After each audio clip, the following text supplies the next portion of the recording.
All right, so we're back into simple interest where we're going to be using our formula I equals the pit again. And in our last class, we always solve for I, which is the amount of interest that is being paid. And again, there's two ways to look at interest. You're either collecting it, if you're lending it out, lending money out, or you're paying it, unfortunately, when you're borrowing money. Now, we have our three other variables, which is the principal, P, which is the amount of money that's either lent or borrowed. I, which is our interest rate expressed as a decimal. And T, which is our time and how long that money is being lent or borrowed. So if we get to example 1 here, where Dave owes Visa a lot of money. That's a lot of people are in that situation. Visa is a credit card where you're borrowing money. His credit card rate is 18.5%. How much did he borrow if he's owed money for 2 years and owes $210 in interest? All right, so what we're going to look at is what information we have. Now, the first thing here is his card rate is 18.5%. And so that is where we are talking about our interest rate. So that's a little I of 18.5%. Now, as I mentioned in last class and during the homework take-up, again, the interest rate is not something that we can use as a percentage. We have to convert it to a decimal. And so again, to convert percent to a decimal, we have to divide by 100%. And so if I take my 18.5% and I divide it by 100%, I get 0.185. All right, now, what else we've got here? How much did he borrow? So this time we are looking for P, the big P. How much did we actually borrow in this case? Now it says if he's owed money for 2 years. All right, so there's our time is 2 years. And the other piece of information says he owes $210 in interest. That is our amount of interest that he owes. All right, so there's all our variables. We've got the information we know and what we're trying to find out. All right, so now I'm going to look at using my formula, I equals the pit. All right, I'm going to sub my information in. So my I is 210, my big I should say. Principal we're trying to find out. My interest rate, 0.185. And then my time is 2. All right, so now I have to solve this equation. Now, the first thing I can do is I can put those two numbers together of 0.185 and 2, because it's just multiplying. And so I'm going to multiply those two numbers. And so I go 2 times 0.185. And I get 0.37. All right, now, when we multiply a variable, or a letter, if you will, times a number, we always put the number first. There we go. So instead of P times 0.37, I got 0.37 times P. And the only reason I'm writing it like that is because what we're trying to do here is solve for P. And so I have to get rid of this 0.37. And so to get rid of it, I'm going to divide it off to isolate my variable. And what I do to one side, I do to the other. And so those 0.37s divide each other out. And what we're left with is our principal, which is the amount that Dave borrowed. So P is equal to 210 divided by 0.37. And I end up with $567 and to 2 decimal places, 56 cents. And there we go. So that's how much Dave borrowed. All right, so let's try another one here. Again, using simple interest. All right, so again, we're going to use our formula I equals the pit.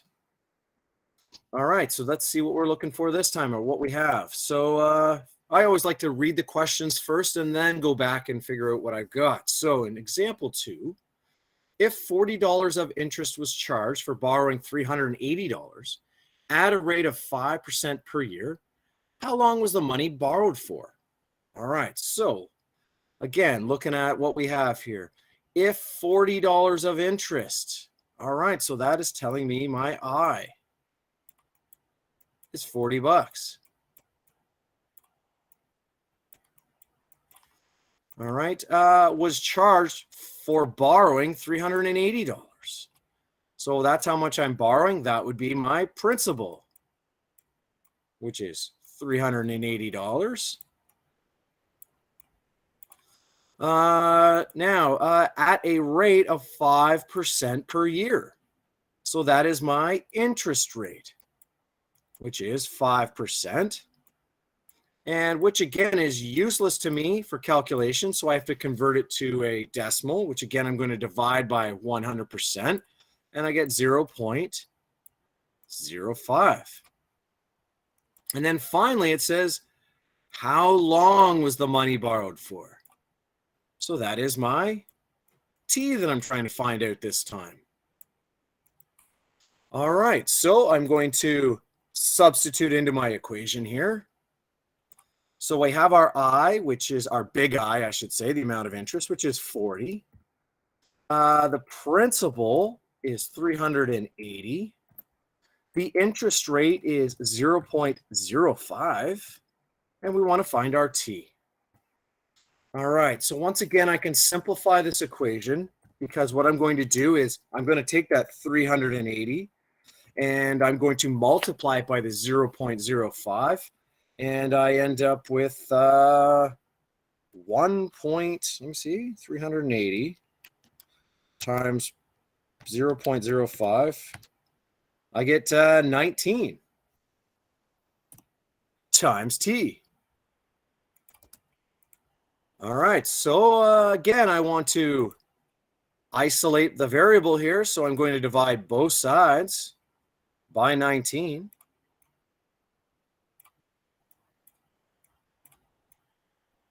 And those 19s divide each other out. And our T value here is going to be 40 divided by 19. And I end up with, let's see here, to two decimal places, 2.1. And our rate or interest rate was per year. So this is years, 2.1 years. There we go. All right, let's try another one here. Example 3. Julia deposited $500 into her account. After 3 years, there was $545.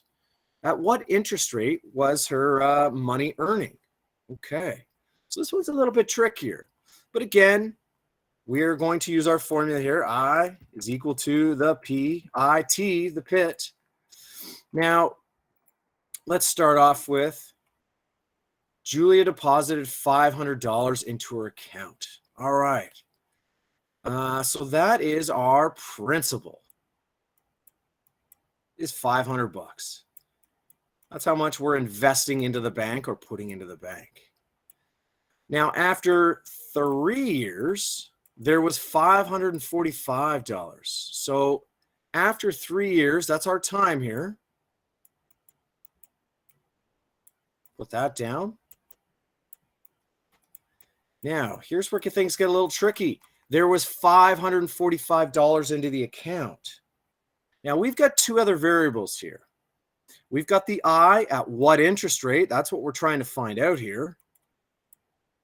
But the other thing we're looking for or need in this formula is the interest. Now, this is a little bit tricky.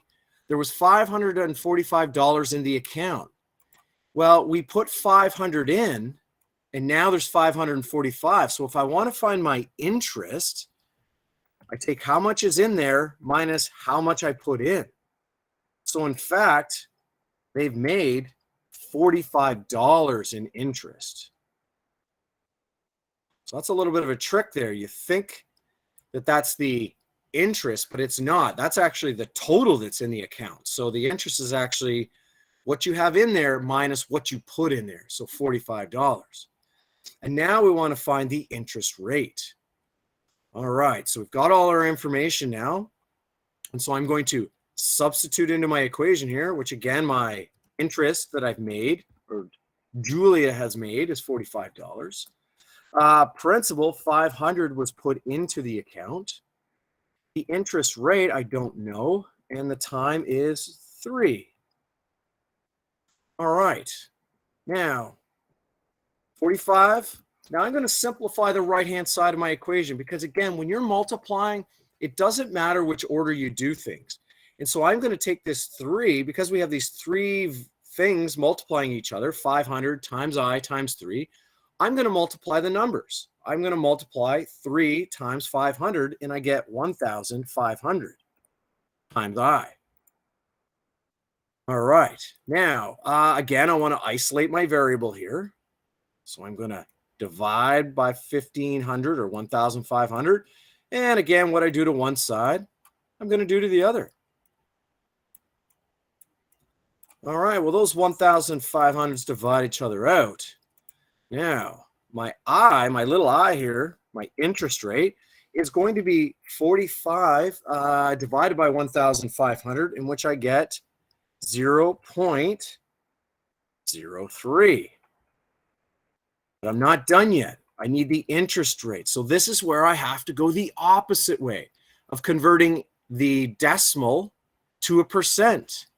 And to do that, I'm going to multiply by 100% to go from a decimal to a percentage. And so my interest rate is equal to, I take my 0.03 and I times it by 100%, and I get 3% is my interest rate. So there's an example of where we got to go the opposite way with percentage, where we have a decimal and then we're moving it back into a percent, where in our first 2 examples, we took the percent and we moved it to a decimal. All right, we did that also again here. The 18.5% had to move it to a decimal. But again, when we're looking at our last example here, we're finding the interest rate. And so our answer came out as a decimal, and then we had to turn it back into a percent.